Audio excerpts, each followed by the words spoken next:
Nonviolent direct action seeks to create such a crisis and establish such creative tension that a community that has constantly refused to negotiate is forced to confront the issue. It seeks to dramatize the issue that it can no longer be ignored.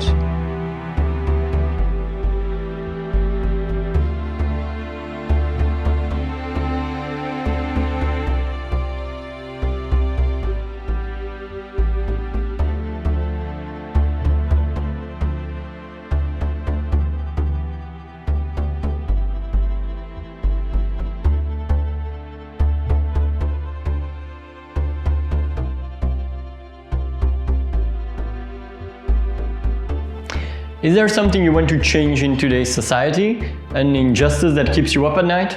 Today's democratic countries have three major forces at play.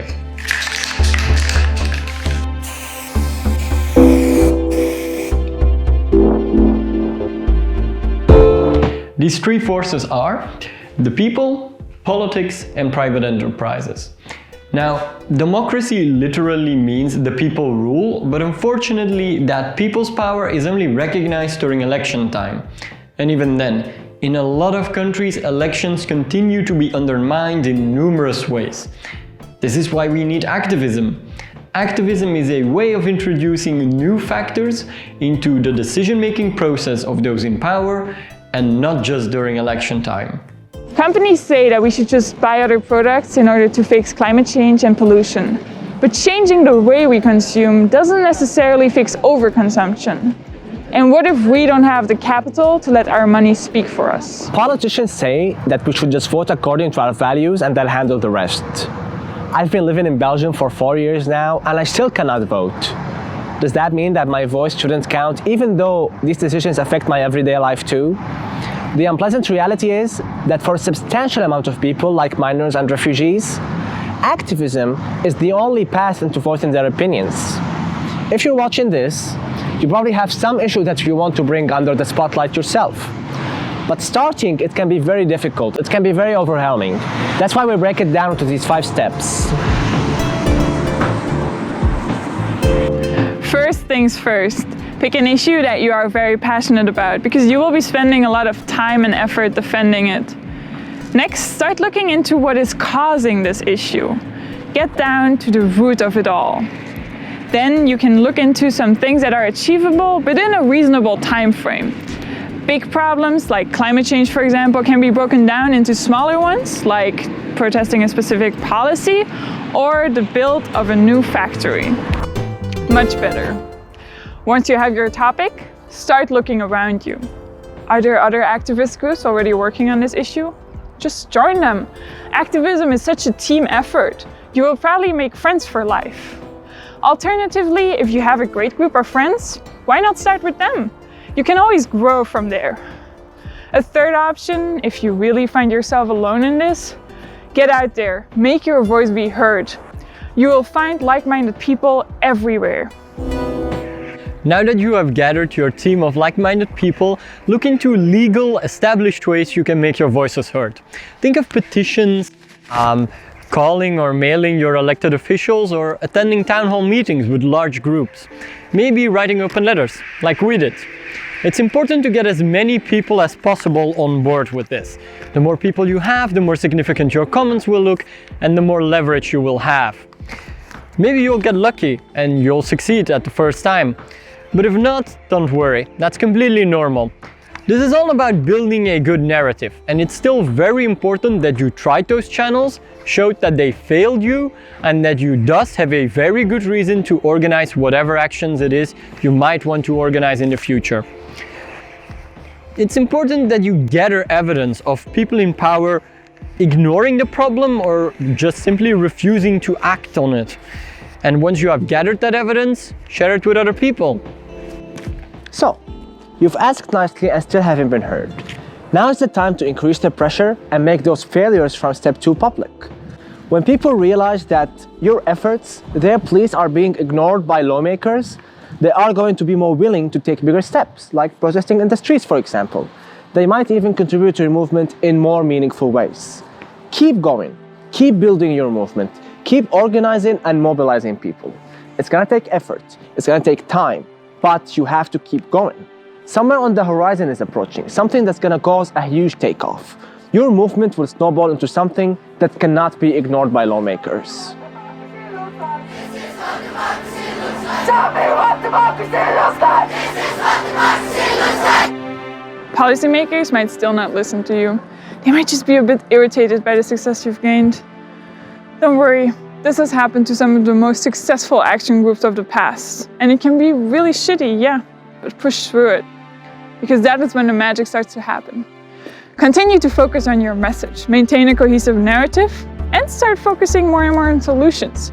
You don't want to fight against something, you want to fight for something. Think of the workers' rights movement.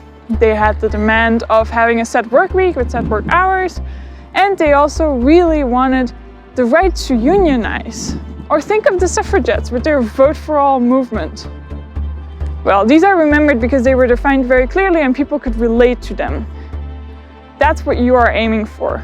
Know exactly what you're fighting for. Then get back into negotiations with policymakers. Your leverage is growing. Use it. Use it to make them stop the injustice and change the decisions they're making. Always keep your message and your demands in mind when applying the escalation strategy. What's an escalation strategy, you might ask? It's like we said before. You start with actions that are nice and friendly, and then you increase pressure as you get more rejections or are being ignored. Think of it in terms of levels. At level 1, you are, let's say, protesting the use of fossil fuels and promoting the use of renewable energy sources. If that doesn't work, you can step up your game to level 2. At that point, you are withdrawing support from an injustice that is being committed and moving that support towards a positive alternative. Let's say a company uses child labor. Then you can organize a boycott against the products of that company and start buying the products of a company that does respect human rights instead. If that still doesn't work, move on to level 3. At that point, you're exercising an authority that you don't have the legal right to, but it is the moral thing to do. You are, for example, doing civil disobedience. An example of that might be resisting a war draft, or civil usurpation, like offering sanctuary towards people that are at risk of getting kicked out of the country. You might have noticed already, but the higher the pressure you are exerting on people, the higher the risk involved for the activists, and thus less people might be inclined to do such things. Lastly, there is the real issue of violence. A lot of people in our world today are faced with that, but it is also a very sensitive and complex issue, and we would like to give it our full attention in a separate video. Lastly, this does not stop with you fixing this one thing. Unfortunately, most problems are symptoms of much larger systemic issues. Always keep the big picture in mind and ask yourself continuously, am I done with my current objective and what comes next? So, in summary, pick a subject you are very passionate about, start looking into the established and legal ways of making your voices heard on said subject, and if that doesn't work, start your escalation strategy. As you bring more people into your group by mobilizing and organizing, start presenting solutions to the problem you've chosen and consider negotiating with those in power. And always, in the end, ask yourself, what does success look like to you? So in this entire process, I want to emphasize how incredibly important communication is. You should be spending about as much time on communication as you are on planning your actions and researching the problem. Now, why is that? Because in a democracy, a really big aspect of activism is changing public opinion. And to do that, you have to utilize your communication channels as efficiently as possible and repeat your message over and over again. Well, to help you with that, we put together some videos on communication and other things you need to get started with activism that we will be releasing on this channel. So consider subscribing. Also, take a look in the description where you will find some resources. Among others, there is a list of 198 ways of doing nonviolent action. This will probably give you a lot of inspiration. We're also going to be interviewing some activists in the upcoming weeks, so let us know in the comments what should we ask them. Bye! Bye!